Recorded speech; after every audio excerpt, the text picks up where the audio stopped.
Nous sommes en direct sur TV et Radio de Vie. Merci Seigneur pour ta parole. Alléluia.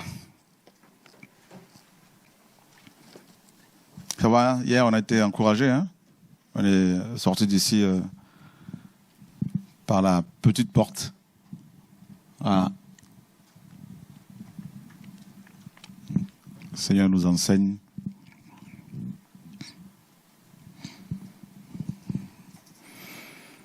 Wow.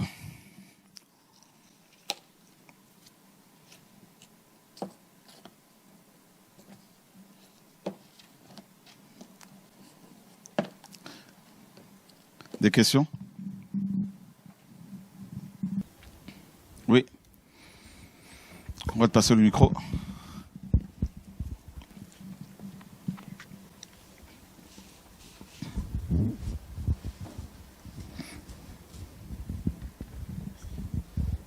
J'avais une petite question par rapport à hier. C'est juste pour être sûr. Quand tu disais que, par exemple, une personne que le Seigneur a missionné, par exemple, pour faire des orphelinats, pour nourrir les veuves, enfin, pour plusieurs choses.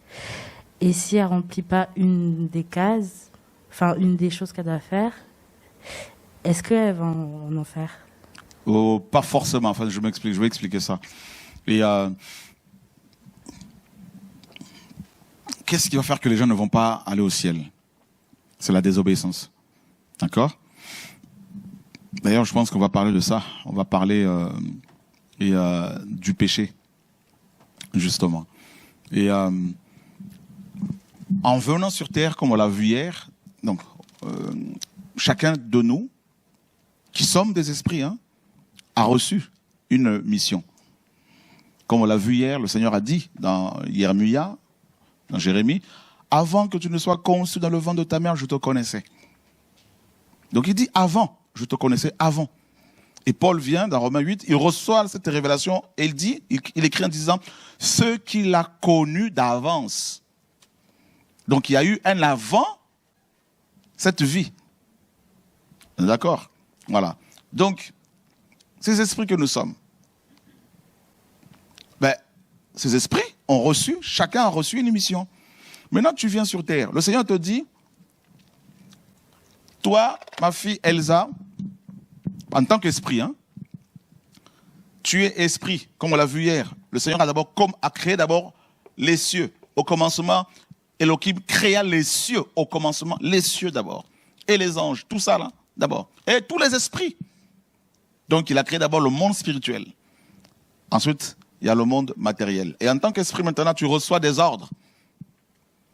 Parce que nous sommes des esprits en mission. Et il dit, bon, Elsa, tu es ma fille, et tu vas aller sur terre pour 100 ans. D'accord? Durant lesquels tu vas t'occuper des veuves. D'accord? Et tu vas commencer ce travail à l'âge de 30 ans. Vous avez vu, juste un exemple, hein, ou 25 ans ou 30 ans. Et vous n'avez pas vu que le Seigneur a commencé ce ministère à 30 ans, Yohanan à 30 ans, et Moshe à 40 ans. Pourquoi à chaque fois la Bible précise, le Seigneur précise à chaque fois l'âge du commencement des ministères? Parce que c'est le plan. Nous rentrons dans les différents plans du Seigneur. D'accord? Et les choses se déclenchent naturellement. Ta conversion n'est pas le fruit du hasard. C'est quand le temps était arrivé, les choses sont... À chaque fois, c'est comme ça. Vous n'avez pas vu qu'il y a des gens qui vous avaient prêché la parole, ils ne sont jamais convertis, vous avez prié pour eux, jeûné, rien à faire. Et un jour comme ça, vous les croisez, ah ben tiens, j'étais chez moi, et le Seigneur m'a parlé, et depuis je prie. Qui a déjà vu ça? Donc c'est pour cela que nous, on est petits, on ne fait rien. C'est lui qui fait tout. C'est lui qui a tout programmé. Vous comprenez? Voilà. Et si toi, tu veux amener quelqu'un au Seigneur avant le temps de la programmation, ça ne marchera pas. Donc maintenant, voilà pourquoi la parole dit que lorsque les temps ont été accomplis, on parle toujours des temps, l'accomplissement des temps, temps. Mon heure n'est pas encore arrivée. Votre temps est toujours là. Tu as vu, là? Voilà. Maintenant, à 30 ans, tac, il t'appelle. Tu dois convertir à quel âge? Rappelle-moi ça, j'ai oublié. 17 ans. 17 ans, Elsa. Gloire au Seigneur. À 17 ans, tac, c'était le temps. Donc ils avaient déjà dit, depuis à 17 ans, tu vas te tourner vers moi, tu vas revenir, parce que quand tu vas aller sur terre, là, à cause de la chair, à cause de belles choses de ce monde qui ne sont pas belles, tu vas un peu être à gauche, à droite. À 17 ans, tu vas revenir. Il y a 17 ans, tu reviens à la maison, parce que la conversion, c'est quoi? Le mot conversion veut dire retour, c'est le verbe retourner. Ne l'oubliez jamais. Conversion égale retourner. Nous retournons. D'accord? On peut le vérifier. Vérifiez, prenez vos portables, allez sur Google, allez dans Actes, allez sur le lexique biblique. On va vérifier ça. Parce que c'est des choses, des vérités qu'on doit comprendre. Vous voulez qu'on développe encore cet enseignement ou vous voulez qu'on... Bon, on va parler du péché quand même. Ça, c'est important de... Donc, c'est le lexique biblique. Vous avez Acte 3, 19.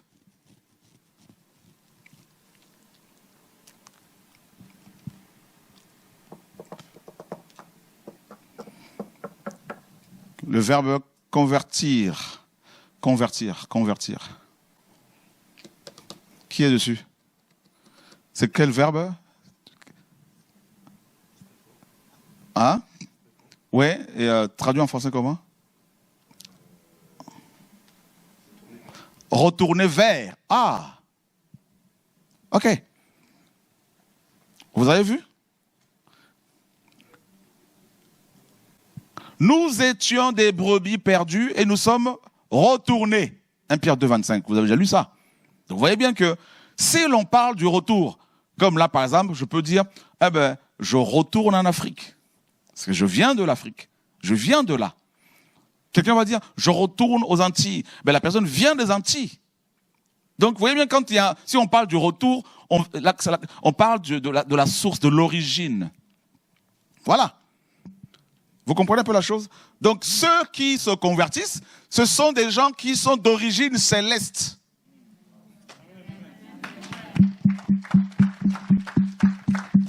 Gloire au Seigneur. Oh, mais il nous enseigne. Honnêtement, quand j'étais là, j'étais coincé. Comme d'habitude, hein. C'est pour ça que je vous dis honnêtement, sans lui, je suis cadavre. Sans lui, pareil, toi, c'est pareil. C'est lui qui nous a... Tout ce que je me dis, il y a des choses, j'apprends en même temps, je dis, là, comme là. Je dis, mais là, je suis coincé, là, Seigneur, c'est comment? Il dit, prends là-bas. Luc, chapitre 12. L'intimité avec le Seigneur, la collaboration, c'est quelque chose de magnifique, frères et sœurs. C'est ça, le ministère, c'est lui, en fait. C'est pas nous. Nous sommes comme des guitares. Donc, vous voyez, ceux qui se convertissent, ce sont des gens qui retournent d'où ils sont venus. Comme le fils prodigue. Il est né dans la maison du Père.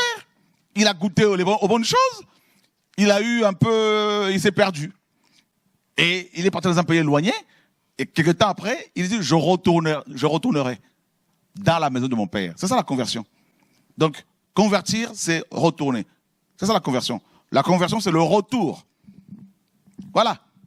Donc, il y a des gens qui ne peuvent pas retourner vers le Père parce qu'ils ne sont pas sortis du Père. Le Seigneur a dit quoi? Je suis venu d'Elohim et je retourne à Elohim. Et quand nous endormons, ce que les gens du monde appellent la mort, mais ce que notre papa appelle le sommeil, quand nous nous endormons, nous, les véritables nous retournons à la maison. Vous comprenez? Voilà. Alors, et maintenant, le Seigneur te sort de la maison en tant qu'esprit. Tu quittes le monde spirituel, la maison céleste. Tu viens parce que tu es sorti du Père. Seul lui est éternel. Nous, en tant qu'esprit, nous avons été créés. Tu sors du Père, tu viens et il te fabrique un corps physique. Et ce corps physique, c'est la femme que tu es. Et il te dit, ben, tu vas faire 100 ans sur terre. Mais tu ne le sais pas forcément parce que là, tu as oublié tout. On a oublié beaucoup de choses. D'accord? Maintenant, et pour le Père maintenant, le projet, c'est que tu construises 14 ou 20 orphelinats. Mais toi, tu n'es pas pendant des années, tu es resté dans la distraction et tout, étant chrétienne quand même, mais dans la distraction, pardon. Et ensuite, tu en construis seulement 4 ou 5. Et à la fin, avant de partir, de retourner, bon, le Seigneur te rattrape, tu demandes pardon et tout, il te pardonne. Tu es sauvé, mais tu n'auras pas de couronne. Tu seras sauvé comme au travers du feu, selon 1 Corinthiens 3. Nous sommes sauvés par grâce, mais nous sommes couronnés parce que nous avons œuvré, travaillé, œuvré pour le Seigneur. Je ne sais pas si tu as compris un peu. Voilà.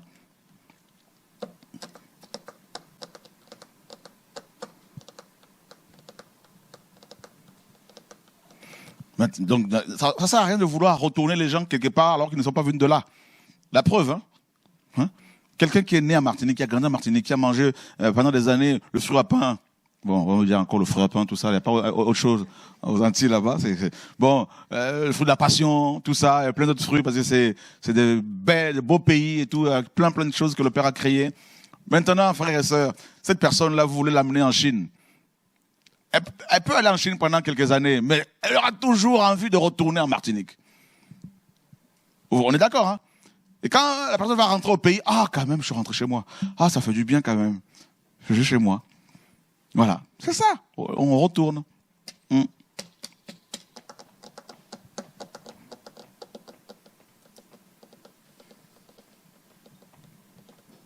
Oui.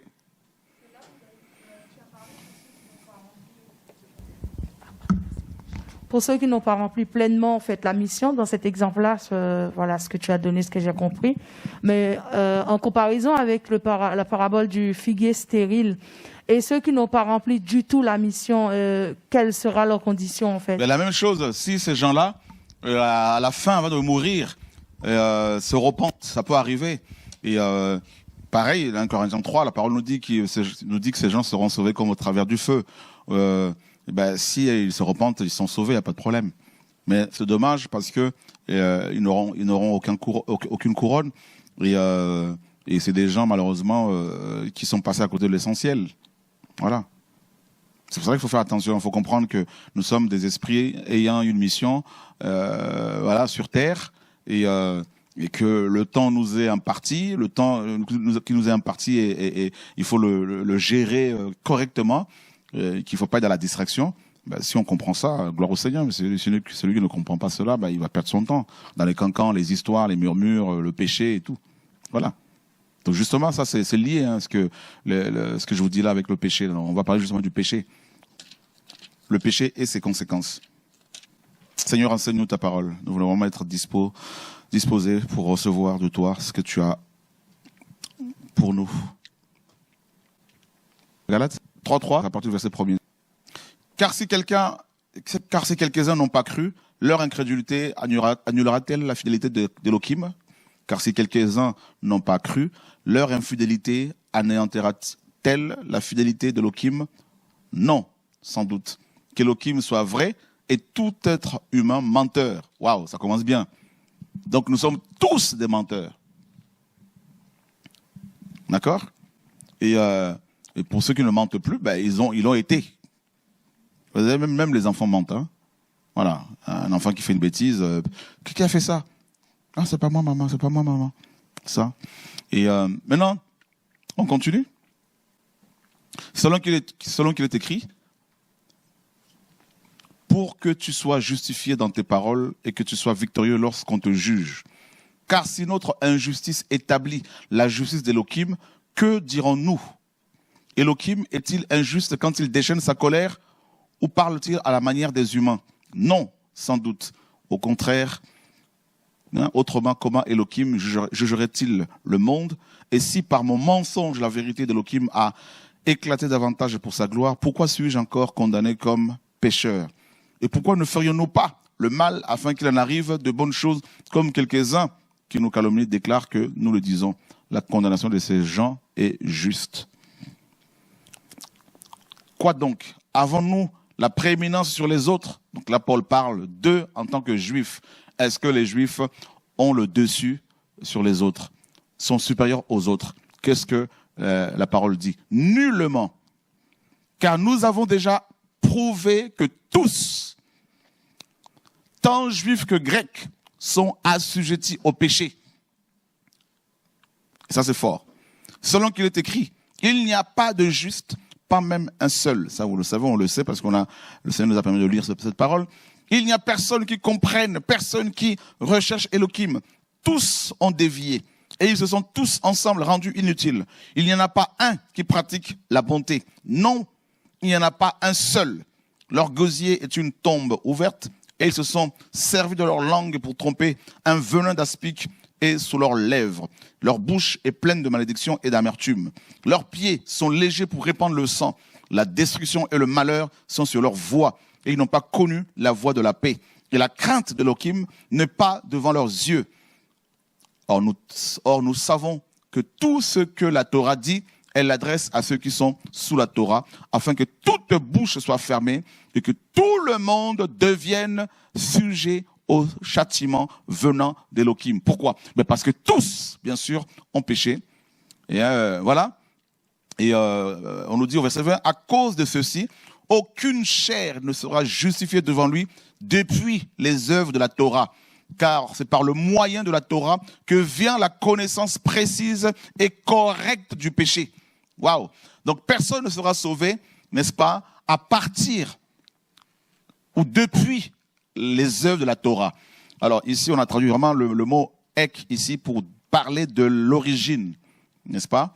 Et voilà, depuis l'origine. Donc personne ne pourra être sauvé sur la base des œuvres, en se servant des œuvres comme l'origine, comme le point de départ de sa justification, comme le fondement de sa justification. Personne. Et ensuite, on nous dit que c'est par la Torah que nous avons reçu que vient la connaissance. Et c'est le mot grec utilisé ici est différent de gnosis ou de la gnose, la connaissance. Et c'est vraiment connaissance précise et correcte. Et ce terme-là, grec, est utilisé exclusivement pour le Seigneur, pour la connaissance par rapport au Seigneur, par rapport au péché. Voilà. Alors que la gnose, c'est la connaissance générale. Voilà. Je te connais un peu, tu me connais un peu, je sais qui est le président de la France, tout ça, c'est une connaissance générale. Je sais que nous sommes sur terre, connaissance générale. Mais le terme ici, connaissance précise et correcte, traduit en français par connaissance précise et correcte, est un terme bien spécifique pour parler de cette connaissance que seul le Seigneur donne. Vous comprenez? Voilà. La connaissance générale, tu peux l'avoir à l'école. Mais cette connaissance, celle-là, la connaissance précise et correcte, ne peut émaner que du Seigneur. Voilà. Et voilà pourquoi Paul dit que cette connaissance nous vient de la Torah, justement. De quelle Torah parle-t-on ici? Parce que nous savons qu'il y a la Torah cérémonielle, il y a la Torah sociale, civile, donc des lois. Et il y a aussi la Torah, bien sûr, et morale, tout ça là. Et, voilà. Et bien sûr, les questions de la Torah morale. Tu ne tueras pas, tu ne voleras pas. Donc l'apôtre Paul nous dit ici que la Torah morale, la loi morale, la loi de l'amour, cette loi, et Paul, en fait, il dit que cette loi est comme un examen, comme un diagnostic qui est fait sur un malade. Voilà la loi. Je prends un exemple. Vous avez la loi morale. On peut dire, c'est la loi morale est égal diagnostic. Le diagnostic qu'on fait sur un malade ou un examen, un scanner, tout ça, IRM, tout ce que vous voulez. Le but de ces examens-là, d'un examen médical ou d'un diagnostic ou c'est quoi? C'est d'apporter l'éclairage ou la connaissance. Voilà. D'apporter la révélation sur l'état de la personne malade, du patient. Ça, c'est la loi morale. Bon, bah, tu peux éteindre, s'il te plaît? Oui. Voilà. Allume. Ça, c'est la loi morale qui apporte la lumière. Et la loi morale apporte la lumière et là, on voit l'état dans lequel nous sommes.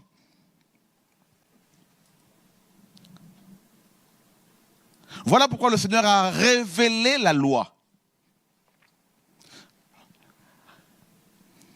Et l'apôtre Paul enseigne en disant que Avant la loi, donc avant qu'elle ne soit promulguée, révélée, parce que la loi a toujours été là, bien avant Moïse, qu'elle soit morale, sociale ou civile, et cérémonielle. Ça, vous le savez déjà. Mais elle n'était pas promulguée. Quand on lit que la loi, dans Jean 1, a été donnée par le moyen de Moshe, cela ne veut pas dire que la loi a commencé avec Moshe. La loi a été révélée de manière officielle. La loi a été promulguée officiellement par le moyen de Moshe. Donc Moshe a été juste un médiateur, comme Paul le dit.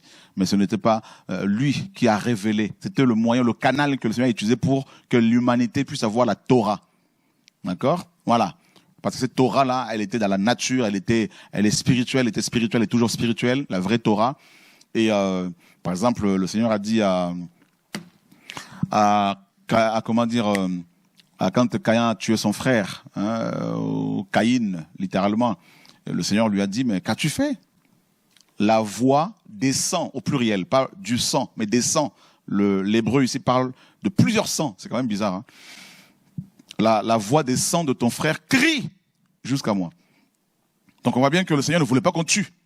Il a dit à Noah dans Genèse 9, je redemanderai à l'être humain le sang de l'être humain. Donc tu ne tueras pas, la loi du talion que l'on retrouve dans la loi de Moshe, œil pour œil, dent pour dent. Donc cette loi, elle était déjà là, mais sauf qu'elle n'était pas écrite.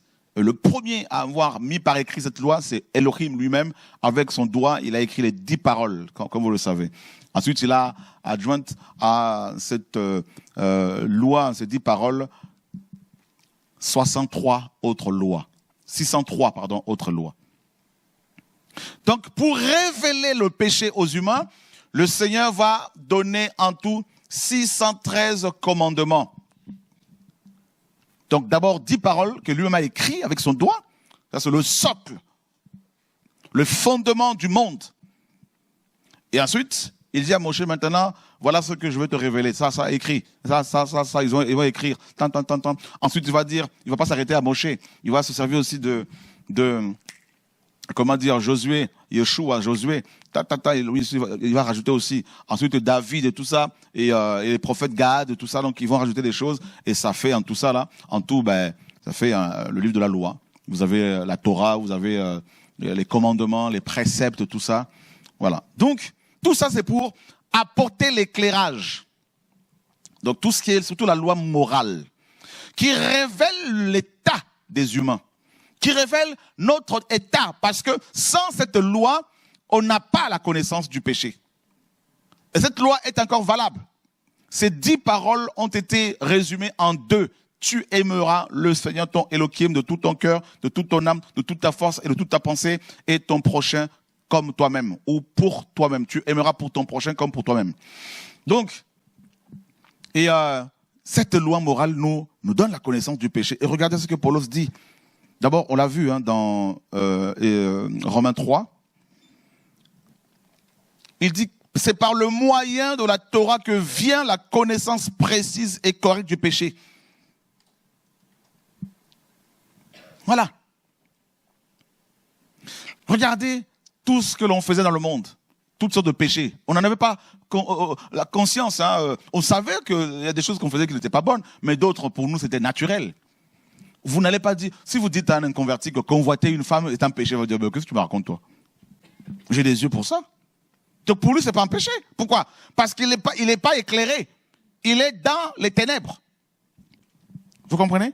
D'où la nécessité d'apporter la lumière, d'apporter le message du Seigneur, l'évangile, justement. Et dans Romains 7, il dit ceci, au verset 7, « Que dirons-nous donc? La Torah est-elle péché? Que cela n'arrive jamais. Mais je n'ai connu le péché que par le moyen de la Torah, car je n'aurais jamais connu la convoitise si la Torah n'avait pas dit, tu ne convoiteras pas. » On s'arrête là 2 secondes.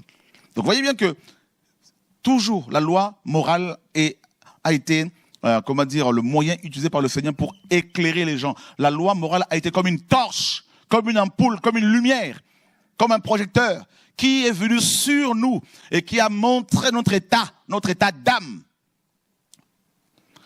D'accord? Parce que la loi morale te dit, ça c'est pas bon, ça c'est pas bon, ça c'est pas bon, ça c'est pas bon. Et tu reçois cette connaissance-là. Et cette connaissance, une fois que tu l'as reçue, comment tu vas réagir? Comment tu réagis une fois que tu es éclairé? Paul le dit dans le livre de Romains, toujours chapitre 7. Regardez la suite. Au verset 8, il dit, mais saisissant l'occasion, le péché produisit en moi par le moyen du commandement toutes sortes de convoitises, parce que sans la Torah, le péché est mort. Voyez?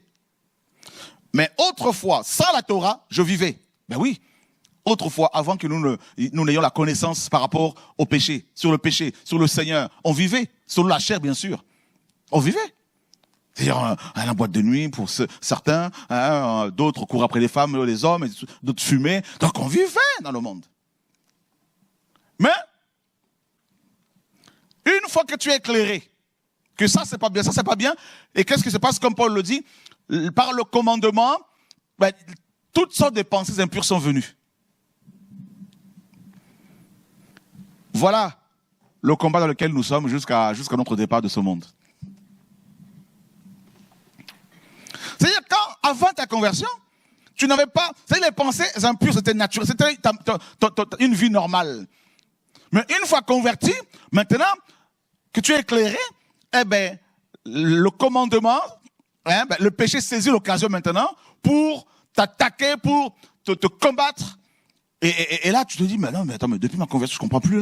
Là, c'est attaque sur attaque, je ne comprends rien. Et d'ailleurs, beaucoup de chrétiens, quand c'est comme ça, ils vont demander la prière de délivrance. Ce ne sont pas les démons toujours. C'est la vie chrétienne normale. Parce que Paul le dit. Et il dit, mais autrefois, sans la Torah, je vivais. Mais le commandement étant venu, le péché a pris vie. Oh! Donc le commandement, en fait, la Torah, l'évangile, réveille le péché.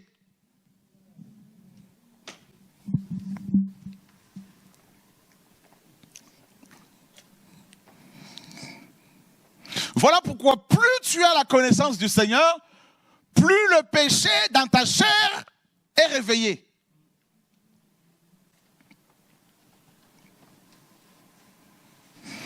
Et maintenant pour Paulos, pour ne pas qu'il tombe, un démon, un ange de Satan lui a été envoyé pour le frapper tous les jours.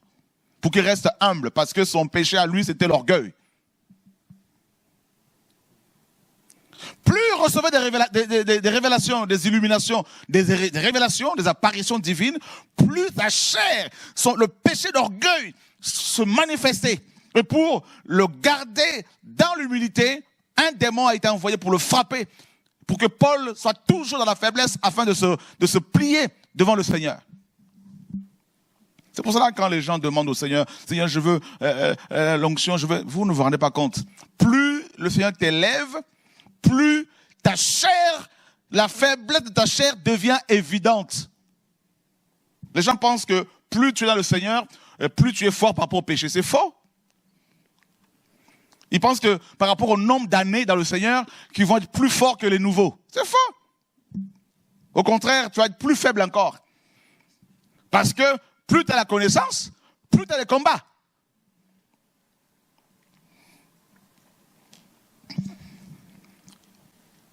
Plus tu as la connaissance, plus tu as des gens qui sont touchés, plus tu as d'idolâtres. Donc, plus tu as des combats. Plus la chair se manifeste. Est-ce que vous comprenez la chose? Qui commence à saisir des choses là? Qui se rend compte que nous avons on est vraiment là, on a besoin du Seigneur là? Hein? Ouh! Il dit, par le commandement, le péché a pris vie. Ben oui, parce que avant la convoitise, pour toi c'était normal. Maintenant, la loi vient, la loi dit c'est le péché. Donc maintenant, il y a de l'excitation qui se met en place automatiquement. Parce que tout interdit excite. Toute chose qui nous est interdite. Ah, t'as compris, Anthony.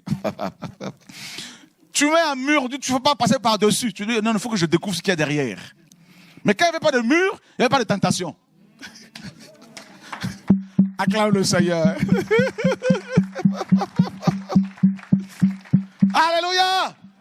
Oh Seigneur, le péché, c'est terrible.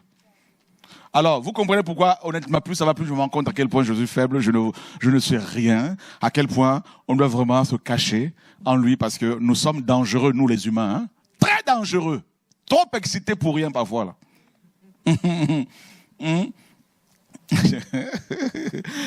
Cette chair-là, l'âme humaine, la chair physique, l'âme aussi, nos problèmes, c'est tout ça là. Le péché est dans la chair.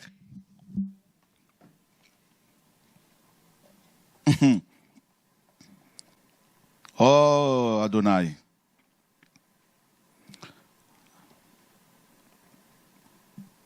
Il dit sans le commandement, le péché est mort. Donc, c'est écrit, hein. Sans le commandement, le péché est mort. Donc, avec le commandement, le péché vit. Donc, plus tu as le commandement, plus tu as la parole, plus le péché vit. Ça va ensemble. Maintenant, pour ne pas que le péché qui est vie, qui a pris vie dans ta chair, te domine, il faut que tu meurs. Parce que le mort ne réagit pas à la vie.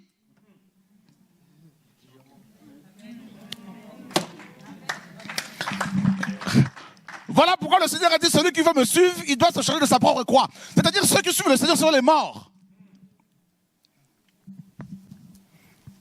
Par rapport au péché, parce que si tu es vivant là, comme le péché est vivant aussi là, ben, tu vas tomber tout le temps.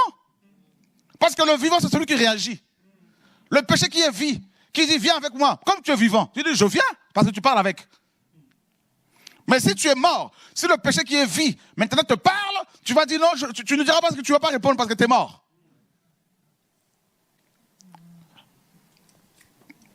Les morts ne parlent pas, les morts ne chantent pas, les morts ne bougent pas, ils sont morts.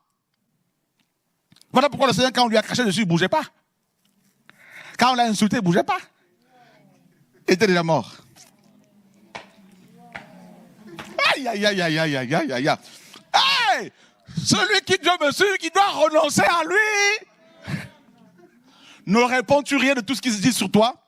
Mais nous, comment nous réagissons ici là? On est trop vivants à côté du péché qui est vivant. Voilà pourquoi les gens, à chaque fois, ils échouent. Ils reçoivent l'onction aujourd'hui, mais ils sont tellement vivants. Hein, à côté du péché qui est vivant. Ils sont chantres, 3 ans après, c'est trop, ils ne gardent pas l'onction, ils tombent. Ça, ils sont vivants.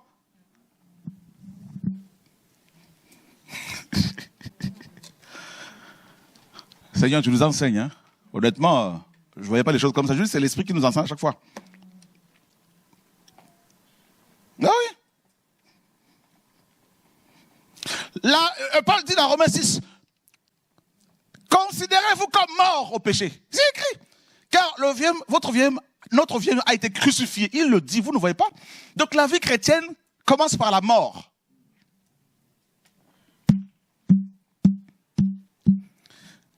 Car c'est en sa mort que nous avons été baptisés.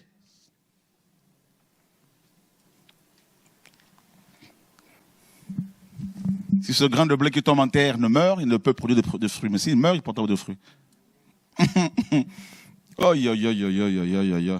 Ah, c'est moi, t'as vu mon ministère là? Regardez, je suis dans la voiture, je chante, c'est moi le chantre, c'est moi le prophète, c'est moi. Mais ils sont tellement vivants. Voilà pourquoi le péché, il joue avec toute cette église-là, paganisée.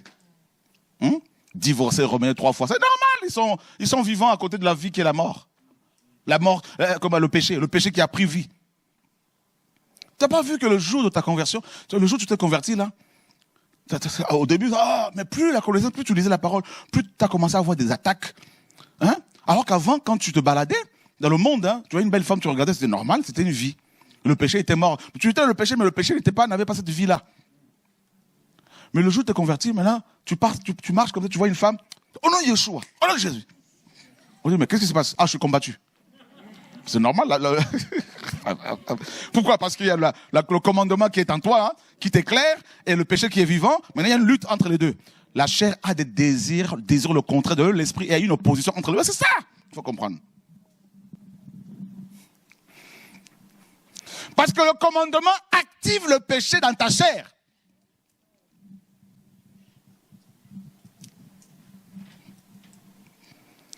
Alors, frères, sœurs,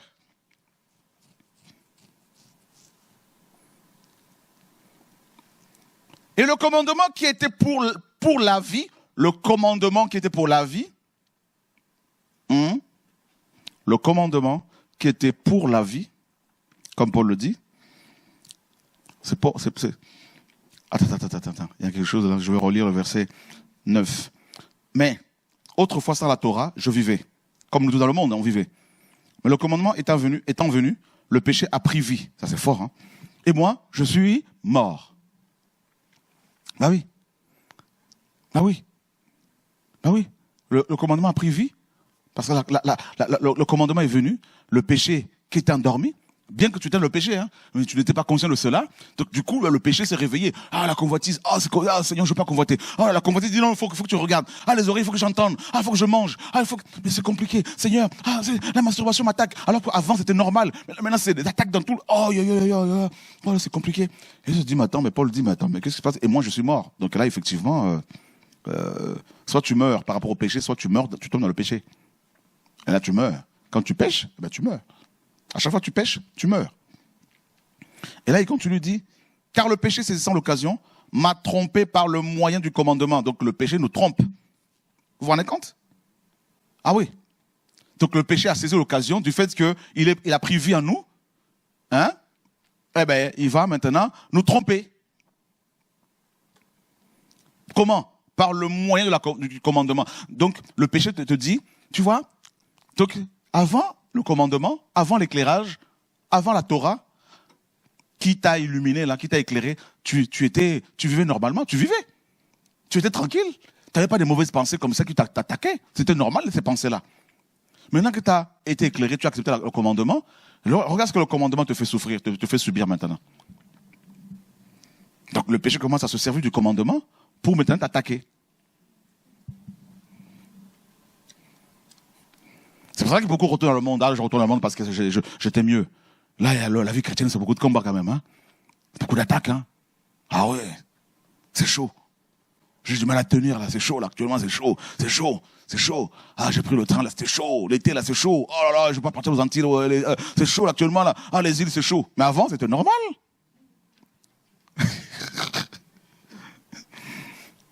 Amen. Et il dit, le péché saisissant l'occasion m'a trompé par le moyen du commandement et m'a tué par ce moyen. C'est terrible, hein? Donc là, quand tu es tué ici, là, tu pêches. Tu repêches, en fait, alors que tu es converti, mais là, tu retombes. Ah, je suis encore retombé. Ah, voilà. Ah, je suis encore retombé. Ce qui est bon, est-il donc devenu pour moi la mort? Nullement. Mais le péché, et là c'est fort, lisez bien, écoutez bien, hein, nullement. Mais le péché, afin de se manifester en tant que péché, a produit en moi la mort par ce qui est bon. Donc ce qui est bon, la Torah, la connaissance, la parole, qui vient te révéler le péché. Maintenant, le péché saisit cette connaissance-là que tu as eue sur ta vie pour te condamner. Ah là, j'en peux plus là. Là, la barre est trop haute. Ah, c'est difficile. Ah, je me des attaques dans tous les sens. Ah, c'est compliqué. Ah, Seigneur, c'est chaud. Ah, Seigneur, c'est chaud. Et là, donc, tout ça, le Seigneur permet pour que le péché devienne encore plus péché. C'est ça, en fait. Pour que tu te rendes compte à quel point le péché est vraiment péché. Et là, il continue. Afin que par le moyen du commandement, le péché devienne excessivement pécheur. Alors, quand on lit ça, il y en a qui disent, mais attends, le péché qui devient pécheur, ben c'est bizarre, non? Il n'y a pas eu... Non, c'est vraiment ça dans le grec. Donc, le péché qui saisit l'occasion, parce que tu as été éclairé par la parole du Seigneur, qui utilise la parole du Seigneur maintenant pour te condamner en disant, c'est à cause de la parole que tu es dans cet état-là de combat permanent. Et là, le péché, en agissant comme ça, il paraît vraiment péché excessivement et encore pécheur. Donc le péché, qui est déjà le péché, hein, mais qui pêche encore.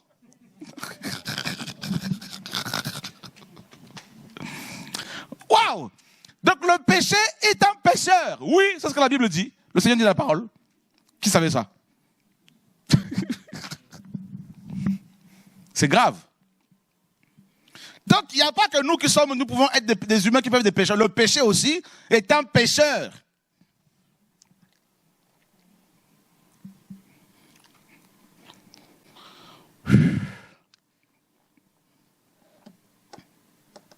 Waouh!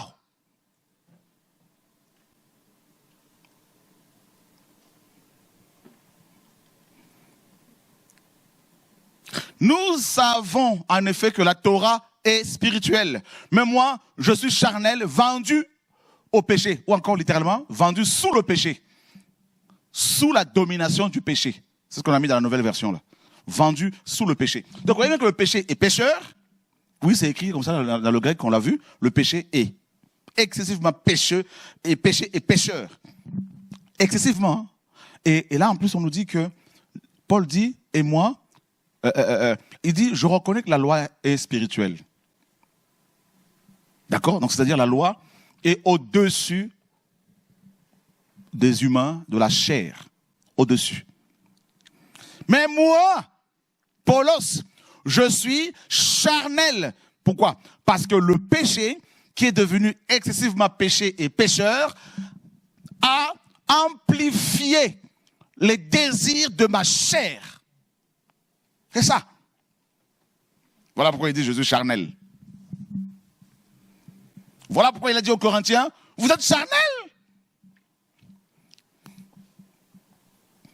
Paul, quand il parle ici, il parle en tant que croyant. Hein. Il ne parle pas en tant que pécheur dans le monde, mais en tant que croyant parce qu'il a été illuminé. Pour vous montrer à quel point là, mes amis, là, on n'a encore rien fait. On n'est rien là. La chair là.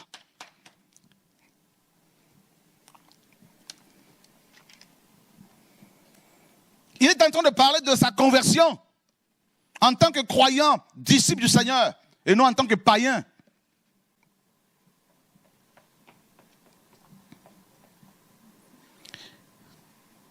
Il dit la Torah est sainte. Le commandement est vraiment saint, au verset 12.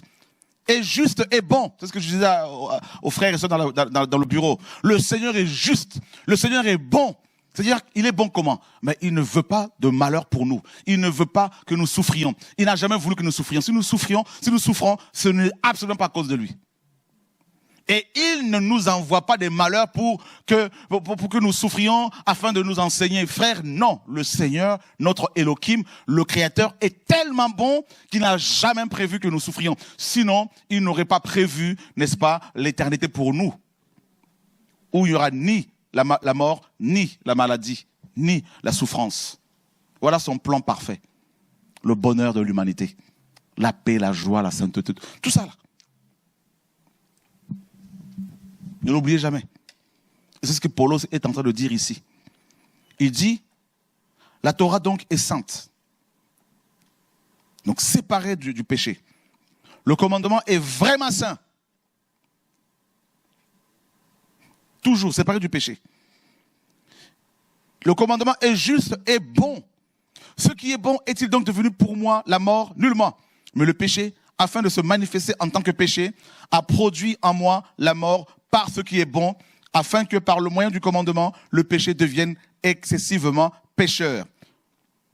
Nous savons en effet que la Torah est spirituelle, comme on l'a vu. Mais moi, je suis charnel, vendu sous le péché. Car,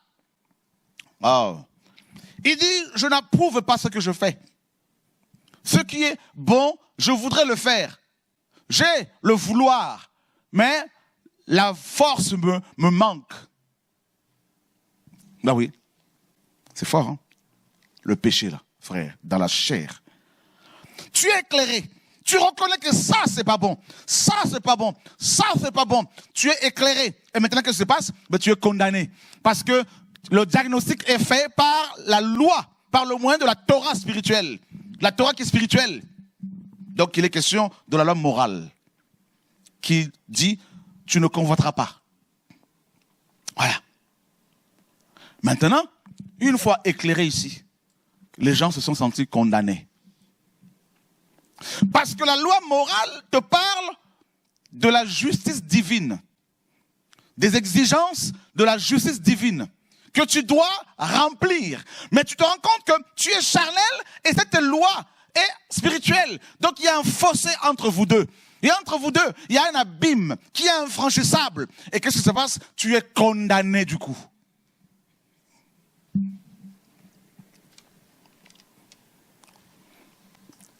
Prenons le cas d'une personne qui est atteinte du VIH.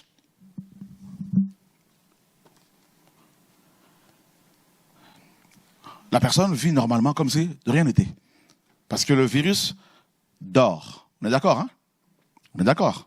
Le virus, c'est ça, c'est comme ça que ça se passe, hein? C'est un virus assez particulier. Il s'endort. Littéralement. Mais la personne n'est pas encore malade, mais elle est porteuse de cette maladie, de ce virus. Cet homme est porteur de ce virus, mais la maladie, n'est-ce pas, n'est pas encore déclenchée. Mais le virus est là. Il dort. Maintenant, on lui fait un examen médical. En sérologie, tout ça là. Et là, tac, le diagnostic révèle la séropositivité. Le malade dit, mais attends, mais je suis en bonne santé. Mais je vis. Oui. Mais en fait, tu es malade. Mais comment, je suis condamné, donc je vais mourir. Non. Bon, écoute, il n'y a pas de traitement. Pour l'instant, on te propose la trithérapie. Or, la trithérapie, maintenant, c'est la loi cérémonielle.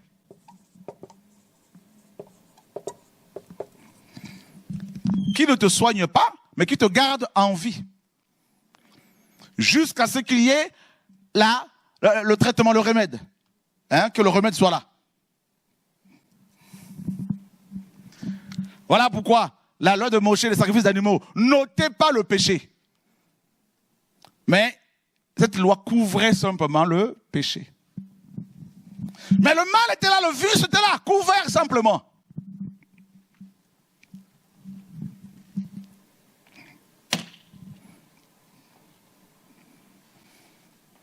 Vous comprenez? Jusqu'à ce que le remède vienne. Yehoshua Mashiach, qui ôte le péché du... Hey! Tu as compris ça, frère et soeur? Tu as compris, mon frère? Alléluia! Oh, Seigneur! Le péché. Regardez. Il dit, au verset 16, « Or, si je ne fais pas ce que je veux, je reconnais par là que la loi est bonne. Mais maintenant, ce n'est plus moi qui accomplis cela, mais le péché qui habite en moi. Car je sais qu'il n'y a rien de bon en moi. » Ça, c'est terrible. Comment il a su qu'il n'y avait rien de bon en lui? C'est parce que la loi lui a été révélée. Donc quand vous dites, c'est cet homme-là, un bon cœur. Non, qui t'a dit ça? Aucun humain n'est bon. Il n'y a de bon que Elohim seul. Il dit, je sais que à moi, là, il n'y a rien de bon. Car je sais qu'il n'y a rien de bon en moi. C'est-à-dire, dans ma chair. Parce que le vouloir est à ma portée, mais je ne trouve pas le moyen d'accomplir ce qui est bon. Il dit, je ne fais pas le bien que je veux, mais je fais le mal que je hais, que je ne veux pas. Et encore, il dit, si j'accomplis cela, c'est le péché qui habite en moi. Je trouve donc cette Torah au-dedans de moi. Quand je veux faire ce qui est bon, le mal est attaché à moi. Vous n'avez pas vu ça? Tu prends la résolution que cette fois-ci, là, je vais avancer avec le Seigneur. Hein? Cette fois-ci. Combien de fois t'as dit cette fois-ci? Adam l'a dit une seule fois. Mais toi, t'as dit combien de fois avec les femmes? Salomon a dit 1000 fois. Cette fois-ci, c'est la chair de ma chair. L'os de mes os, la chair de ma chair. 1000 fois. Et il est mort. Hein? La polygamie. Combien de fois t'as dit à une femme cette fois-ci? Cette fois-ci. Combien de femmes t'as dit ça? C'est juste une parenthèse. À combien d'hommes as-tu dit ça? Oh Seigneur! Tu prends une bonne résolution. Cette fois-ci, je veux commencer à prier. Je veux commencer à jeûner. Je veux commencer à prier à 3h du matin. Une semaine, c'est trop. Soyons honnêtes. Hein? Te voilà. Rebelote, tu dors toute la nuit. Hein? Ah, c'est la vérité, bien sûr. Qui peut dire ici qu'il n'a jamais vécu ça? Alors, il n'y a rien de bon dans cette chair-là.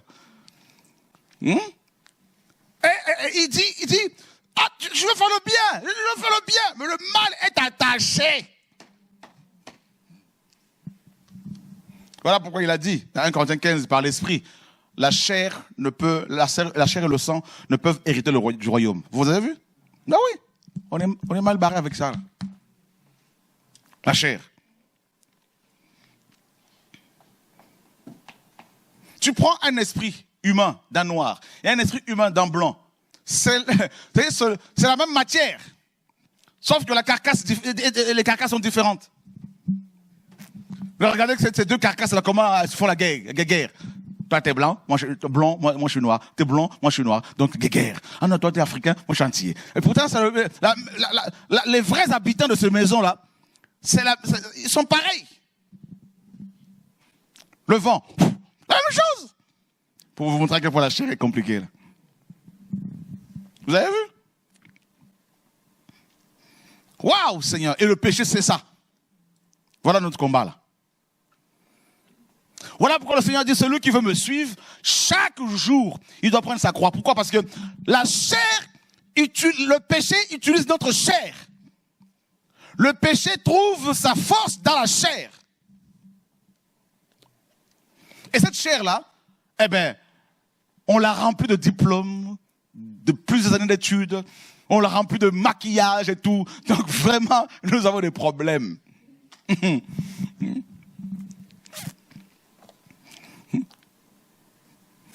Ah, tu veux épouser une antillaise? Mais toi, t'as vu ça où, là, toi? Oui, mais, voilà la chair. Vous avez vu? Voilà pourquoi Paul dit, il dit aux Corinthiens, vous êtes charnel. Charnel. Toi, tu veux épouser une africaine, mais t'es encore à ce niveau-là, toi. Mais là, tu veux épouser un Français, un Blanc, un Sénégalais, un Libanais. Mais ça va pas, là, mais c'est quoi ce chrétien, hein? Voilà, vous voyez comment le péché opère, là? Quand vous entendez ça, c'est le péché qui opère. Le péché dit, je suis là, vous ne me voyez pas, mais j'opère.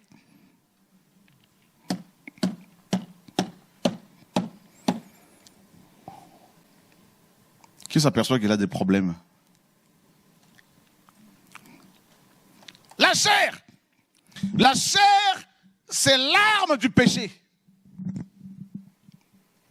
Pour attaquer ton esprit. Pour empêcher ton esprit d'aller au ciel. Pour empêcher mon esprit d'aller au ciel. Parce que nous sommes appelés en tant qu'esprit à retourner au ciel. Vous comprenez? Voilà. C'est pour cela, le Seigneur, pour nous libérer de la chair, du péché, il a pris la même chair. Et il a dit quoi? L'esprit est toujours prompt, bien disposé, mais la chair est faible. Si Yehoshua dit ça, c'est qu'il a vu. Un jour, il se baladait comme ça, fatigué. On nous dit dans Jean 4, Yehoshua fatigué du voyage. Il n'a jamais péché, hein, ça c'est clair. Mais fatigué du voyage. Il s'est assis. La chair, la chair, vraiment.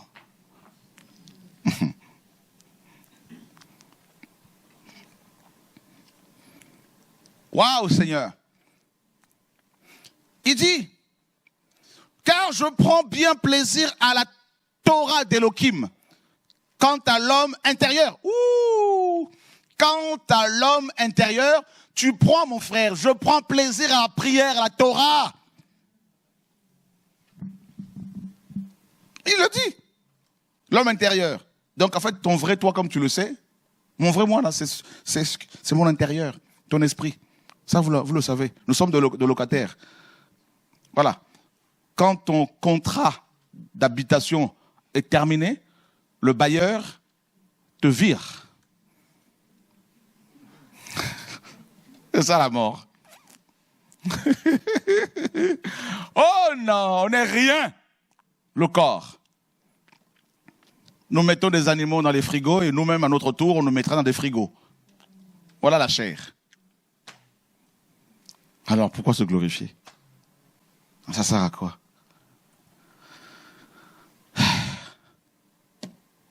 À quoi bon amasser, c'est pour finir comme ça? Vanité de vanité. Tout est vanité. Le péché.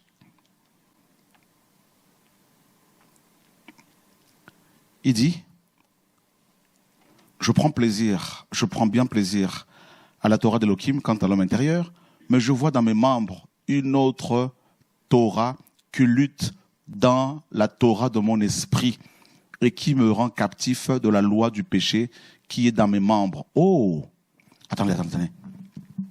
Il dit que dans ses membres, il y a une autre loi. Laquelle, à votre avis? La loi du péché. Voilà. Donc le péché a une loi. Il y a une loi du péché, parce que nous parlons du péché. Et l'apôtre Paul parle de ses membres. De quels membres parle-t-il ici? Regardez bien, frères et sœurs, nous sommes dans Éphésiens 5.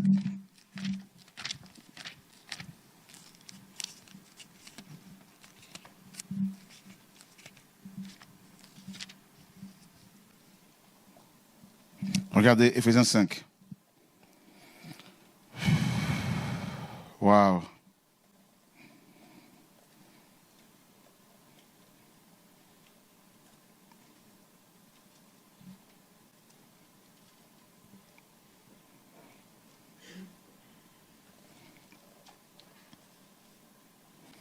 Seigneur, sauve-nous. Attendez.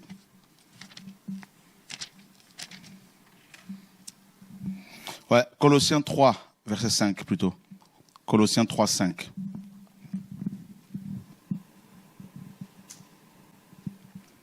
Regardez ce qu'il dit ici. Faites donc mourir quoi là? Ah, vos membres. Alors, lui, second et les autres ont mis, faites donc mourir ce qui est dans vos membres. Hein, ce qui est dans vos, ou ceux qui sont dans vos, les choses qui sont dans vos membres. Mais en fait, non. Faites donc mourir vos membres qui sont sur la terre. C'est-à-dire la relation sexuelle illicite. C'est fort ici, hein. Paulos est en train de dire que la relation sexuelle illicite, c'est-à-dire toutes sortes de sexualité, dépravation sexuelle, tout ça là, toutes sortes de dépravations liées au sexe. Il dit tout ça là, ce sont nos membres. Toutes ces choses là. Vous vous rendez compte? Donc ça veut dire que la chair là, l'impudicité, c'est un des membres de ton corps, de mon corps. Voilà ce que le grec dit littéralement ici. Pour vous montrer à quel point la chair est grave. On a traduit ça littéralement. Hein. Faites donc mourir vos membres qui sont sur la terre. La relation sexuelle illicite, c'est un membre. L'impureté, un autre membre. La convoitise, un autre membre.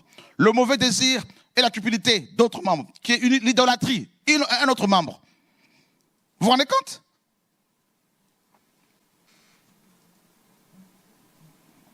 La colère, la fureur, la malice, la calomnie. Hein? Frères et sœurs, comment voulez-vous tenir face au péché si vous ne savez pas qui vous êtes? Les traducteurs, très religieux parfois, très raisonneurs, ont rajouté des mots pour diluer la chose. Comment? En traduisant différemment ce passage, c'est comme s'ils se disaient, mais attends, mais comment l'impudicité peut être un des membres de la chair? Mais c'est ce que la parole dit. Voilà pourquoi même si tu es marié, là, tu as toujours des tentations. On a toujours des tentations. C'est ça qu'il faut comprendre, frères et sœurs. Parce que c'est un... Maintenant, pour gérer tous ces membres-là, c'est la croix qu'il faut porter chaque jour.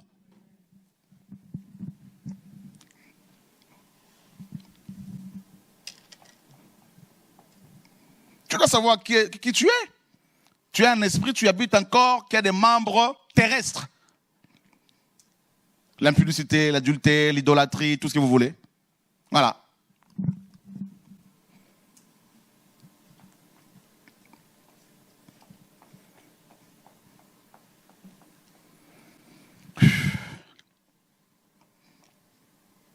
Et l'apôtre dit par l'esprit, faites mourir ces membres-là. Donc, je vous dis que la vie chrétienne commence par la mort. La vie chrétienne, c'est une mort perpétuelle jusqu'au retour du Seigneur. Cette mort par rapport au vieil homme. Voilà. Le vieil homme, c'est qui? C'est quoi? Le vieil homme ou le vieil être humain? C'est l'homme adamique qui est prédisposé au mal. C'est-à-dire ta nature humaine, ma nature humaine, l'âme humaine.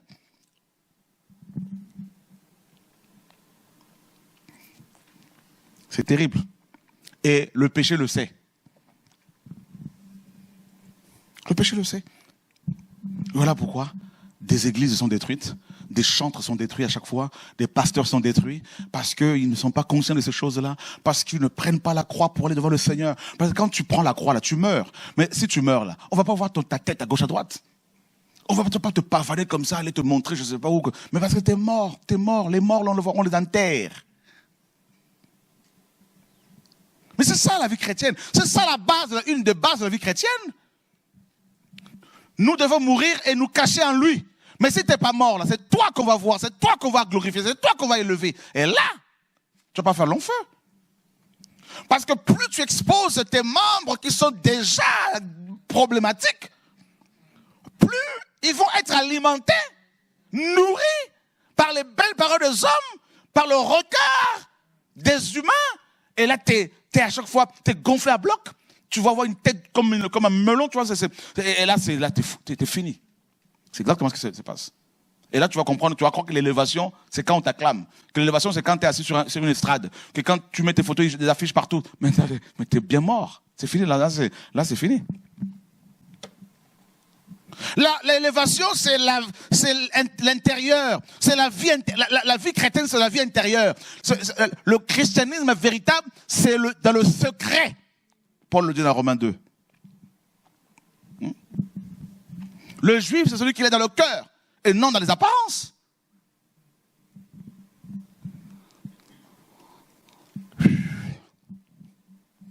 Revenons à l'évangile. Revenons au message apostolique. Revenons au fondement des apôtres et des prophètes. Revenons à l'essentiel.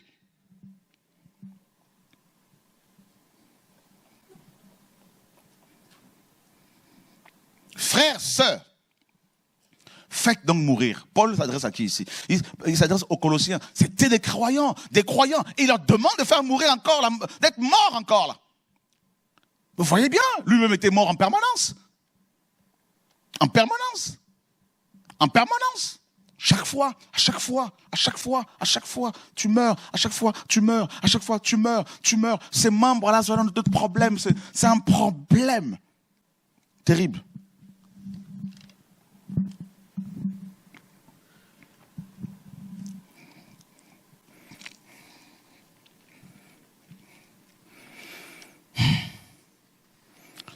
Il y a un passage dans Daniel. Oh Seigneur, on va aller voir ça.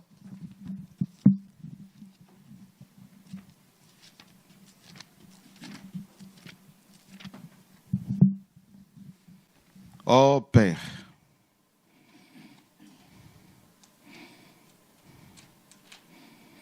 Daniel 9, 21. Qui peut nous lire ça? Alors, on va faire ceci. Vous allez voir à quel point le péché exploite la faiblesse de la chair. Hein? Regardez, prenez le lexique biblique dans vos portables. Allez voir Daniel 9. Le péché.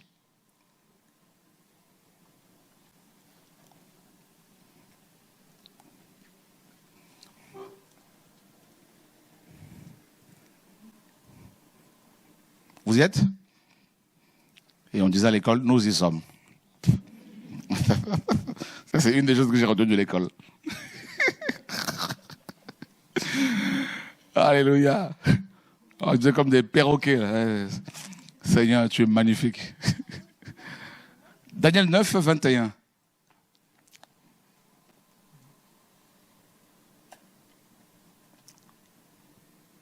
C'est écrit quoi?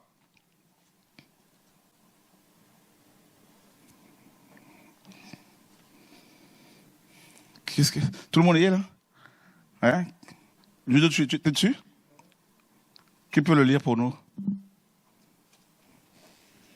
Là, on n'est pas dans la BIM, hein? La BGC, on est dans 8 secondes. Alors, je parlais encore dans ma prière quand l'homme Gabriel, que j'avais vu précédemment dans une vision, s'approcha de moi d'un vol rapide. Ok. Là, on parle de quand l'homme Gabriel. On est d'accord, hein? Donc, on parle de l'homme. Donc, Gabriel, qui est un ange à la base, est devenu un homme. Vous êtes d'accord ou pas avec la parole? Ok, on nous dit que, Daniel dit que Gabriel est venu comment? D'un vol rapide, c'est ça? Ok, cliquez sur vol. On va voir si c'est vraiment un vol. Si cet homme l'a volé. Parce qu'on nous parle d'un homme. Si les hommes volent. C'est marqué être ou devenir, être fatigué, être faible. Est-ce qu'on parle du vol là? Non. Hein? On parle de l'envol ici? Non. Mais pourquoi ils ont traduit ça par vol? Alors que ce n'est pas, on ne parle pas de vol. Un homme ne vole pas. On parle de fatigue. Épuisé. Voilà comment ils nous ont roulé dans la farine. Oui, Jessie. Donc l'homme Gabriel, quand Gabriel est venu en tant qu'homme, c'est un ange, mais il a pris une forme humaine. Et en prenant la chair humaine, Gabriel a goûté à la fatigue de la chair. Pas le péché, mais la fatigue. Et Daniel a dit qu'il est venu vers lui épuisé, parce qu'il courait pour apporter le message. Pour vous montrer que la chair est faible, comme le Seigneur l'a dit. Et les traducteurs religieux, pour la plupart, ont dit non, on va mentir ici, parce que ça nous choque qu'un ange soit fatigué. Non, on ne parle pas de l'ange, on parle d'un ange qui a pris la forme humaine. Quand l'homme Gabriel, cliquez sur l'homme, pour vérifier si c'est vraiment l'homme. De haut. Oh Seigneur, sauve-nous. L'homme, c'est marqué homme, le mâle. Le mâle, pas la femelle, mais le mâle. Le mâle. Mm-hmm. B. Marie, c'est être humain, une personne, contraste avec Dieu. Ah! Contraste avec Dieu, donc Elohim. Oui. Serviteur, grand homme, quelqu'un, chaque. Voilà. Donc il a pris la forme humaine et il était épuisé parce que comme un être humain normal. Vous voyez? C'est pour cela que ces anges, quand ils sont arrivés dans Sodome, ils ont mangé parce que ils étaient des humains. Ils sont devenus comme des humains, ils ont pris la forme humaine. Vous comprenez un peu? Voilà. Les esprits ne mangent pas.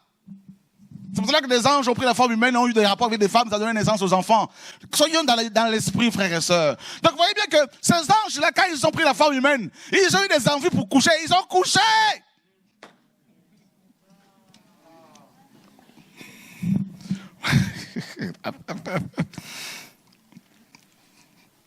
Qui est choqué? La chair. Vous comprenez maintenant pourquoi Elohim lui-même qui est esprit s'est dit, si je ne prends pas la forme humaine et toutes les faiblesses liées à la chair, sans péché, l'être humain, à cause du péché qui joue sur sa chair, et sa chair qui est faible, tous ses membres, impulsés, tout ça, ne pourra pas être sauvé. Aïe, aïe, aïe, aïe, aïe, aïe, aïe, aïe, aïe, aïe, aïe, aïe, aïe, oh! Alléluia! Oh Seigneur, tu es magnifique. Ah oui, voilà pourquoi sa chair a été déchirée comme ça, frères et sœurs. Vous comprenez maintenant? Il a pris la chair, il l'a déchirée sur la croix, frères et sœurs. Ouh.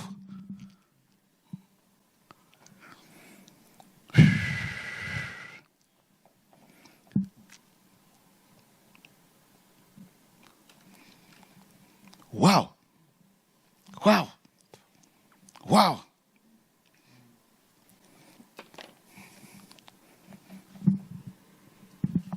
Gabriel, en tant qu'ange, il ne va pas se fatiguer parce qu'il a, c'est un esprit. Mais quand il a pris la forme humaine, là, pour libérer le message à Daniel,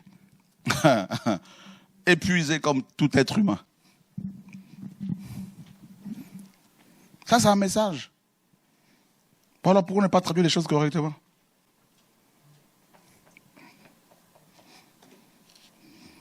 Et nous, comment on a traduit ça? Ben, comme c'est écrit, c'est dit.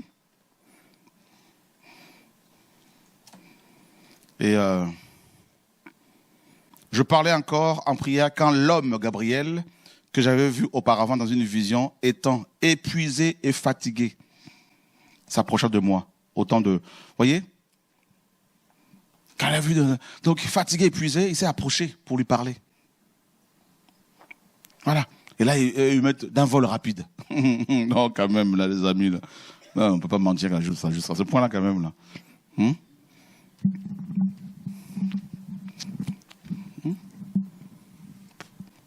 Et des gens disent, oh, pourquoi ils ont traduit la Bible? Pourquoi ils ont fait ça? Pourquoi? Enfin bref, que ça soit béni. Le péché. Le péché. Et l'apôtre Paul dit, Dans Romains 7 toujours, pour finir. Misérable être humain. Donc il dit, je vois dans mes membres une autre Torah qui lutte contre la Torah de mon esprit.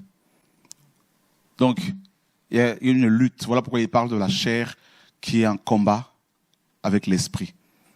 La chair qui désire le contraire de l'esprit dans Galates, ça vous le savez. Donc ce combat-là, on l'a tout le temps. Il faut en être conscient. Il faut être conscient de ce que nous sommes des esprits, habitant des corps physiques, des corps malades. Voilà. Et le péché n'attend que ça, une seule occasion pour nous faire tomber. Voilà pourquoi la parole dit fuyez l'impudicité. La parole ne dit pas résister. Fuyez l'impudicité. Voilà pourquoi Joseph avait fui, parce qu'il était conscient de sa faiblesse.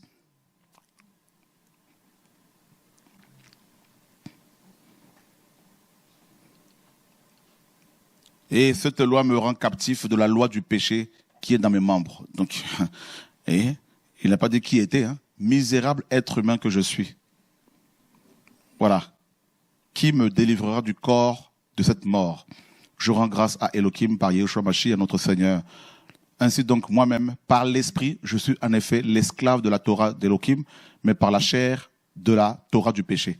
Donc, il est en train de dire qu'il est par rapport à la chair. Donc, la chair est toujours esclave de la Torah du péché. Maintenant, comme la chair est esclave de la Torah du péché, elle n'en sera délivrée que à la mort physique ou lors de l'enlèvement de l'Église. Ça, il faut en être conscient. Donc, ta chair, là, avec ses membres, ma chair avec ses membres, l'impudicité, la convoitise, l'idolâtrie, la colère, la haine, le racisme, la jalousie, l'orgueil, tout ça là, tous ces membres-là que nous avons là, frère, jusqu'à la mort ou jusqu'à l'enlèvement, pour pouvoir contrôler ces membres, les contrôler, nous avons besoin de la croix, c'est-à-dire de lire la parole tous les jours, de la méditer, de prier, d'obéir à la parole du Seigneur, de prier pour avoir la force pour dire non à chaque fois à ses membres. Vous comprenez? Voilà. Et il dit, par l'esprit, je suis en effet l'esclave de la Torah d'Elohim. Ça, c'est l'être humain intérieur. L'être intérieur qui est esclave de la parole du Seigneur. Mais la chair est encore, jusqu'à la mort, esclave de la loi du péché. Voilà pourquoi on est partagé. Il n'y a donc maintenant aucune condamnation, chapitre 8, verset 1, pour ceux qui sont à Yeshua Mashiach, qui marchent non selon la chair, mais selon l'esprit. Voilà. Parce qu'il faut faire sauter les chapitres pour continuer la lecture, pour voir qu'il y a une suite logique. Car la Torah de l'esprit de vie en Yeshua Mashiach m'a rendu libre de la Torah du péché et de la mort. Voyez?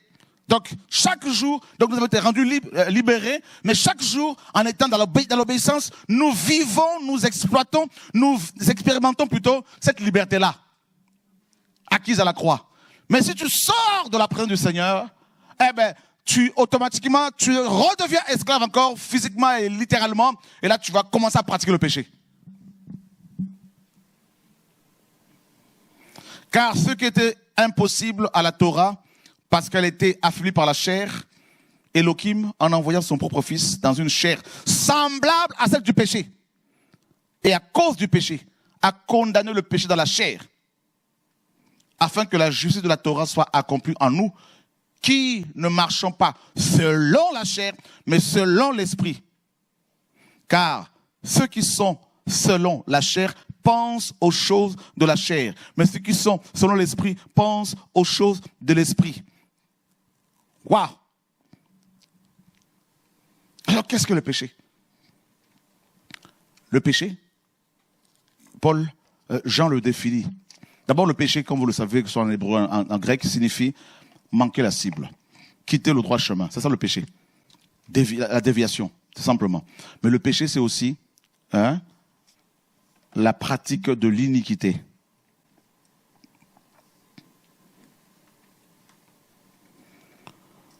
Ah, Seigneur.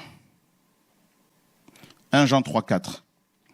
Quiconque pratique le péché, pratique aussi la violation de la Torah. Car le péché est la violation de la Torah. Voilà la définition aussi, une autre définition du péché.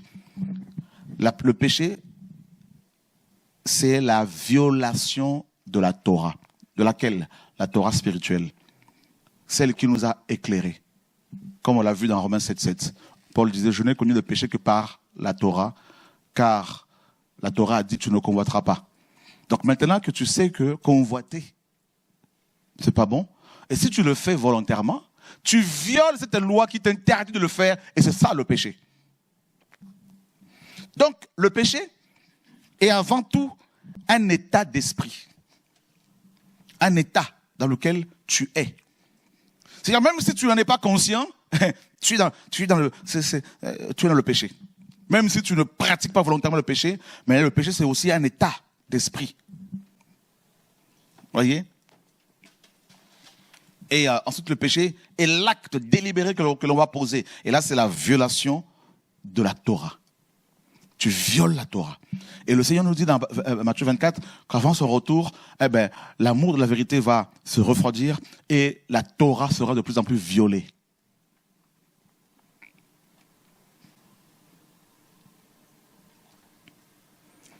Donc à chaque fois que tu pêches, tu violes la Torah. À chaque fois que je pêche, je viole la Torah.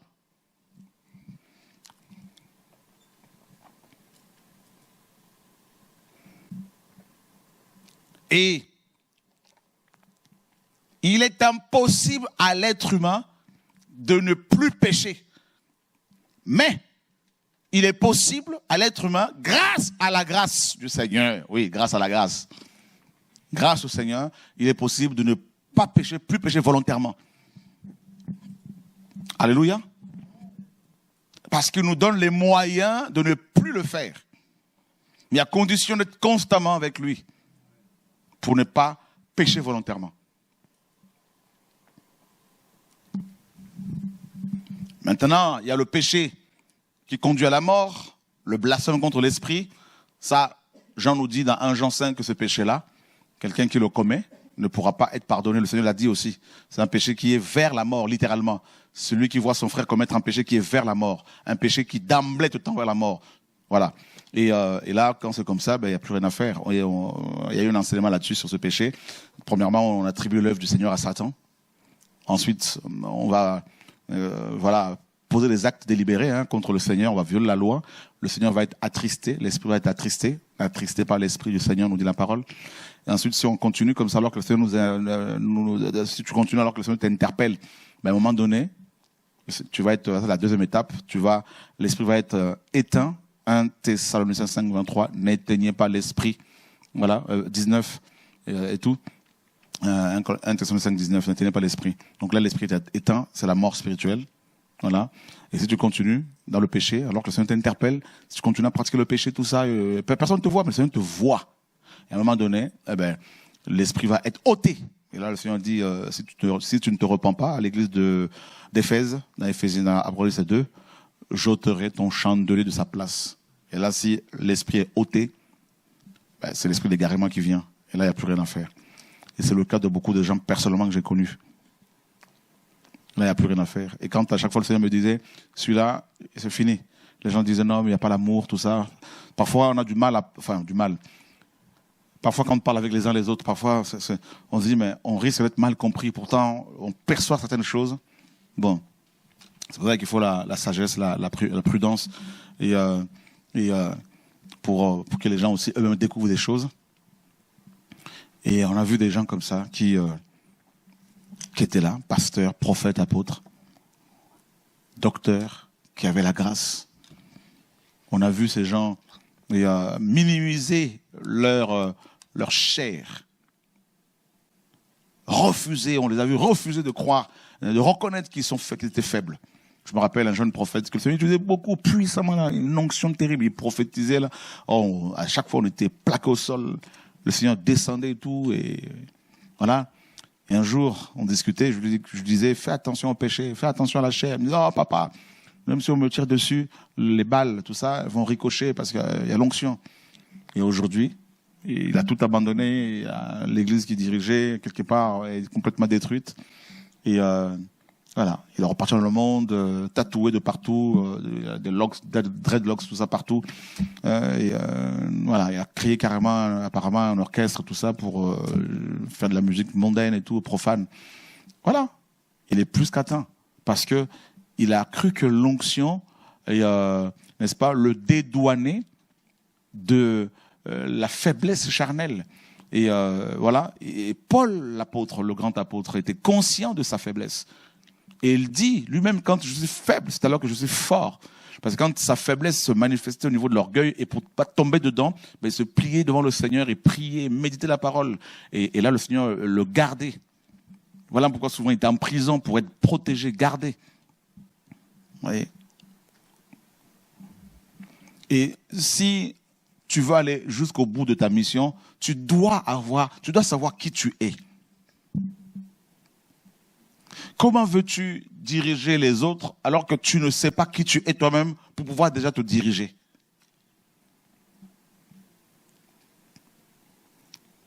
Par l'esprit. Comment veux-tu prendre en charge les autres si tu as du mal déjà à te prendre toi-même en charge?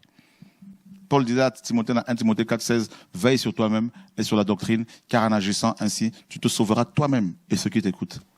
D'abord toi-même. Et tous les hommes et les femmes du Seigneur qui ont atteint leur mission, qui ont rempli correctement leur contrat avec le Seigneur, leur mission, qui ont achevé la course parfaitement, c'est des hommes et des femmes qui, non seulement avaient la connaissance du Seigneur, mais ils savaient qui ils étaient, ils connaissaient leurs faiblesses. Et en fonction de cela, ils prenaient des décisions, ils vivaient sagement. Voyez? Et donc c'est important de le souligner, de comprendre cela. Qui tu es réellement? Quelles sont tes faiblesses? Et il faut savoir aussi que les faiblesses que nous avions dans le monde sont toujours les faiblesses d'aujourd'hui. Ces faiblesses-là ne sont pas parties, elles sont simplement contrôlées par la présence du Seigneur, mais elles sont toujours là. Si par exemple ta faiblesse était la convoitise ou la masturbation, une fois converti, le Seigneur te libère de ça, parce que la conversion, c'est ça, c'est le retour au Seigneur. Donc on arrête de pratiquer le péché, c'est ça la conversion. C'est pas on tombe aujourd'hui, on revient encore, on tombe, on retombe. Non, ça c'est pas la conversion, ça. Voilà. Là, soit il y a eu la conversion, et là, t'es tombé une fois et t'as pas voulu parler, et puis les démons sont revenus, t'es devenu pire qu'avant. Là, il faut la délivrance dans ce cas-là, mais la conversion, c'est vraiment l'arrêt de péché, du péché volontaire. Et là, maintenant, écoute, et donc, si ta faiblesse dans le monde, c'était, par exemple, les femmes, et que la cigarette n'a jamais été ta faiblesse, mais dans le Seigneur, l'ennemi ne va pas te chercher par la cigarette. Vous voyez? Parce que l'esprit qui sort d'un corps, nous disait Matthieu 12, le Seigneur dit dans Matthieu 12, lorsqu'un esprit impur sort d'un corps, d'une maison, il va vers les lieux sans eau, hein, et non les lieux arides, sans eau. Ça, c'est aussi quelque chose qu'on a corrigé. Donc, sans la parole. Voilà. Et il va chercher du repos, il ne va pas en trouver. Il dit, je retournerai dans ma maison d'où je suis sorti. Et quand il arrive, il la trouve vide, balayée et ornée. Il s'en va, il prend cet autre esprit plus méchant que lui et il s'y établit. Et la dernière condition de cet homme est pire que la première. Donc, vous voyez bien que... donc, le démon, il s'en va. Le démon de sexe qui t'attaquait, qui alimentait ta chair. Mais la faiblesse de la chair est toujours là. Mais le démon est parti, mais la chair est toujours là. Et qu'est-ce que ce démon va faire? Il dit, mais c'est ma maison. Et tout, jusqu'à ta mort, il va toujours chercher à revenir. Voilà. Maintenant, il faut que tu sois conscient de cela. Donc maintenant, si ta faiblesse, c'est les femmes, alors une fois dans le Seigneur, ben évite maintenant de te retrouver avec des femmes à gauche à droite. Quand j'entends des jeunes, en Afrique notamment, dire, ouais, ben, ce monsieur, j'en parle de moi, il enseigne que bon, un frère ne peut pas se retrouver seul quelque part avec une... vous voyez, moi, quand je reçois une sœur, déjà, je ne reçois pas une femme seule dans mon bureau, c'est rare. Aujourd'hui, quand une sœur est venue, ben, la porte était ouverte. Voilà. Jamais elle va rester fermée. Jamais. Mais jamais je vais recevoir une personne seule. Toujours, je demande à un frère qui soit là. Vous voyez? Donc, j'entends des jeunes qui viennent à peine de commencer le ministère, qui disent, oh non, mais, qui partent, qui sont partis au Cameroun, m'a-t-on dit, et puis ça dit là-bas, non, mais, ouais, un frère peut se retrouver seul avec une sœur tout le temps, il n'y a pas de problème. Le Seigneur s'est retrouvé seul avec la femme samaritaine. Vous voyez, quand je vois cet orgueil, cette immaturité, de ces jeunes prédicateurs, je me dis, vraiment, cette génération est perdue. Voilà pourquoi, c'est pas de l'orgueil, hein. Il y a certains jeunes prédicateurs, le Seigneur ne veut même pas que je les voie. Parce qu'il y a tellement d'orgueil. J'ai vu des grands prédicateurs selon les hommes et selon le Seigneur, avec une onction de prédication terrible. Il y a 35 ans, 36 ans, je les ai vus tomber avec des femmes, vous n'avez même pas idée. Parce que ils ont cru qu'ils étaient forts, qu'ils pouvaient gérer. Vous comparez au Seigneur? Quelle immaturité, quel orgueil. Le Seigneur était dans une pièce enfermé avec une femme ou il était dehors comme tout le monde? C'est pourquoi quand je pars en Afrique, il y a des jeunes prédicateurs, c'est pas de l'orgueil, je les chasse. Ce sont des chasse-les. Je dis, celui-là, je ne vais pas le voir, celui-là, je ne vais pas le voir. Ils sont bouffés d'orgueil parce qu'ils pensent tout connaître, parce qu'ils ont quelques personnes dans le crâne. Et cette génération qui ne reconnaît même pas des pères, c'est comme la parole le dit. Ils vont être rebelles aux parents. Rebelles aux parents. Voilà pourquoi les aînés, tout ça c'est le péché, hein. Les aînés là, on les parque dans des maisons, dans les EHPAD. Alors que, on met des jeunes professeurs, alors que eux là, ils ont de l'expérience, on va les parquer dans les EHPAD là-bas, là, alors qu'il y en a, ils ont vécu l'histoire. Hein? Et on met des bibliothèques pour que les gens aillent lire l'histoire. Je ne dis pas qu'il ne faut pas les faire. Mais ceux qui ont vécu l'histoire, là, certains que vous lisez dans les livres, mais il y en a qui sont encore en vie, hein, l'histoire contemporaine notamment. Mais pourquoi ne pas aller les consulter? Hein? Vous vous rendez compte? Toute cette connaissance-là gâchée. Parce que les gens sont affaiblis physiquement. Mais il y en a, ils ont encore leur tête, qui ont encore des choses à nous apprendre.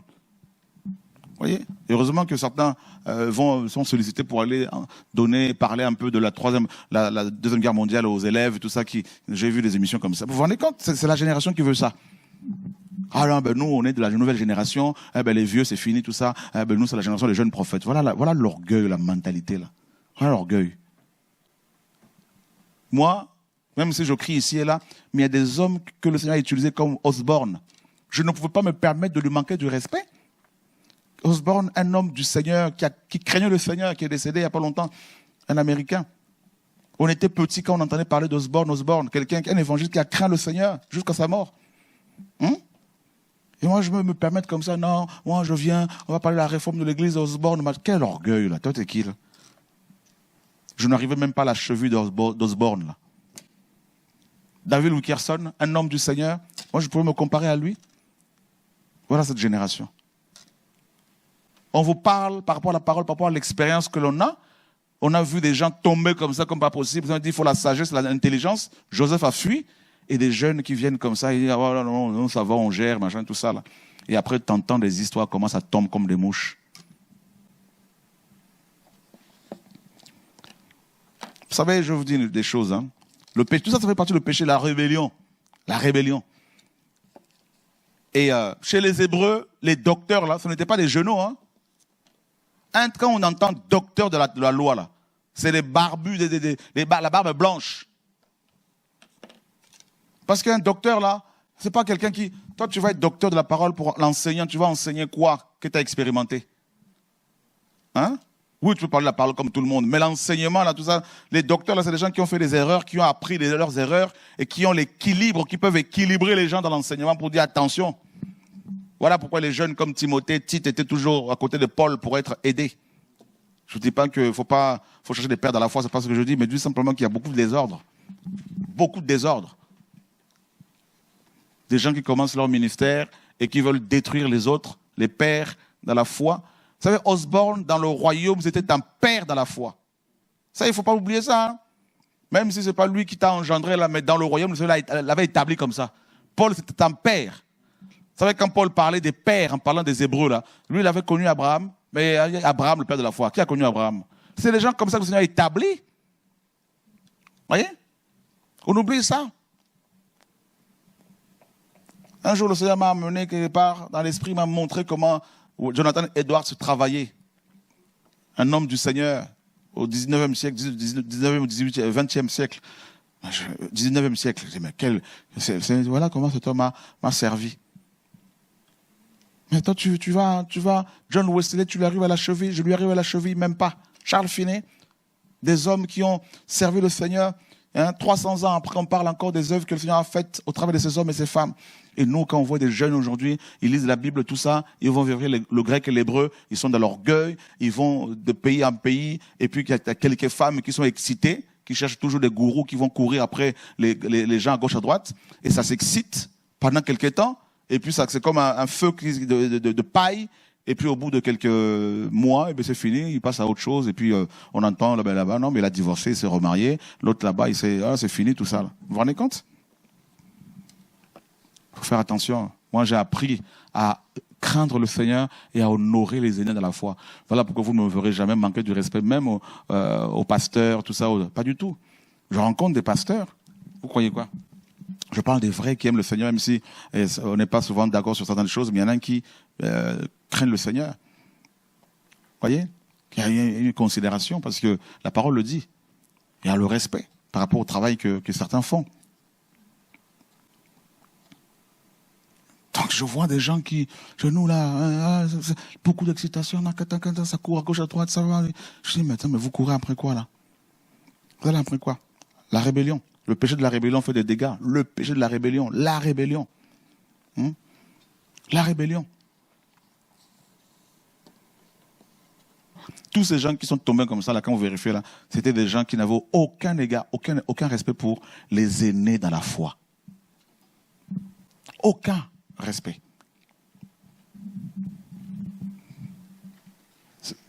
Cette formation biblique va vous permettre de vous amener à aller plus loin. Plus loin. Paulos, qui a reçu une onction terrible, qui a servi, qui a prêché dans les nations, il allait à Jérusalem et il respectait Jacques, Pierre et Jean. Vous vous rendez compte? Alors qu'il avait un appel pour les nations, il avait une sagesse, une connaissance que Pierre n'avait pas reçue. Mais respecter ces gens-là comme les aînés dans la foi. Vous vous rendez compte? Et il bénissait le travail que le Seigneur faisait au travers d'eux. Le secret pour aller plus loin dans la vie, dans l'œuvre. Celui qui arrose sera lui-même arrosé. Vous voyez? Et aujourd'hui, on fait le bilan. Tous ceux qui se sont excités dans la rébellion, en péchant, en murmurant, en faisant n'importe, ils sont tous tombés comme des mouches. Comme des mouches.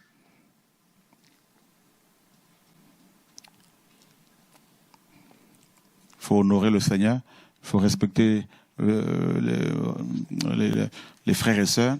Moi, mon père dans la foi, un frère qui craint le Seigneur, je lui respecte pour lui.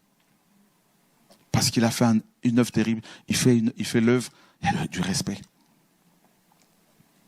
Les parents, ça m'a appris à honorer les parents, mes parents. À les considérer, à les respecter.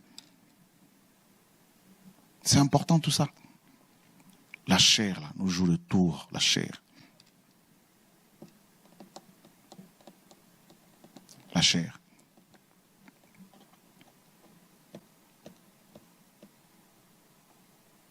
Nous servons, ou je dirais plutôt le Seigneur qui se sert de nous, est plus que juste.